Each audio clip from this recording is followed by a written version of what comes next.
જામનગરના શરૂ section road પર મોડી સાંજે એક સનસનાટી ભર્યો બનાવ સામે આવ્યો છે, જ્યાં સામાન્ય બોલાચાલીમાં એક 65 વર્ષીય વૃદ્ધ પર છરી વડે ઘાતકી હુમલો કરીને તેમની હત્યા કરવામાં આવી છે.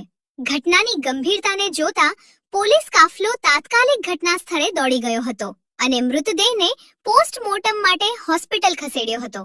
હાલ પોલીસે આ મામલે ગુનો નોંધીને ફરાર આરોપીને ઝડપી પાડવા માટે અલગ અલગ ટીમો બનાવી તપાસના ચક્રો ગતિમાન કર્યા છે. જૂનાગઢ જિલ્લાને ગૌરવ અપાવતી એકમાત્ર સંસ્થા શ્રી પાર્થ એકેડમી, જ્યાં શિક્ષકો તેમજ ટ્રસ્ટીના મને એક જ સૂત્ર માટે છે કટિબંધ: શિક્ષણ દ્વારા શ્રેષ્ઠતા.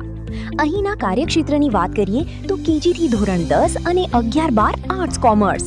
ભાઈઓ માટે ધોરણ 5 થી 12 માટે હોસ્ટેલ સુવિધા છે ઉપલબ્ધ, અને આજુબાજુના ગામડામાંથી વિદ્યાર્થીઓને આવવા જવા માટે બસ સુવિધા તો ખરી જ. તો આજે જ એડમિશન માટે સંસ્થાની મુલાકાત જરૂરથી લો. મૂળ ગોરેજ, વલ્લભગઢ, માંગરોળ કિશોર હાઈવે, તાલુકો માંગરોળ, જિલ્લો જૂનાગઢ. Mobile number 87 118 181 82.